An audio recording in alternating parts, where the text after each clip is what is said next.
Bonjour, voici l'actualité de la semaine que je vous propose de retenir sur la Silver Economy. Encore beaucoup d'informations sur la situation après la publication du livre Les Fossoyeurs du journaliste indépendant Victor Castanet. Alors je suis un peu gêné, c'est un peu comme le Covid, on a eu des millions de spécialistes en virologie qui donnaient leur avis ces 2 dernières années, et là nous avons des milliers de nouveaux spécialistes, des EHPAD qui commentent le livre. Personnellement, je ne sais pas donner un avis en 5 minutes chrono sur un livre avec autant de détails qui a demandé plus de 3 ans d'enquête. En tout cas, le sujet du grand âge est sur le devant de la scène et c'est probablement une bonne nouvelle.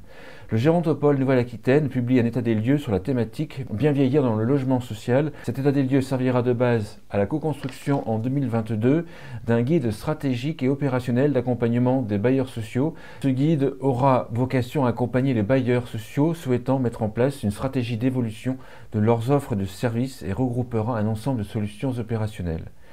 Dans le numéro premier de janvier 2022, l'INSEE aborde le changement de résidence lors du passage à la retraite. On apprend notamment que prendre sa retraite est l'occasion pour 12% des personnes de déménager, les départs vers les littoraux et le massif central après 60 ans. Les ménages modestes, locataires et vivant en appartement déménagent plus souvent, mais moins loin lors du passage à la retraite. Pouvoir d'achat, les retraités français seraient loin d'être les plus pauvres en Europe. Ils auraient même le troisième taux de pauvreté le plus bas derrière la Norvège, 8,6%, le Luxembourg, 9,6%.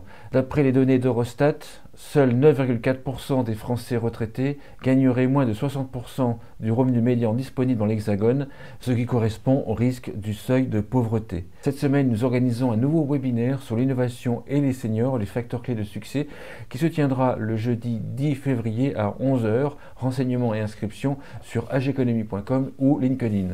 Enfin, dans les grands entretiens cette semaine, tout d'abord, Joachim Tavares nous parle de Papy Happy et la preuve de l'attrait de la Silver Economy par les investisseurs. Benjamin Raspail nous parle de visiophonie et des seniors avec l'exemple d'Happy Visio. Et enfin, Charles Faroche nous parle de santé orale des seniors, situation et solutions.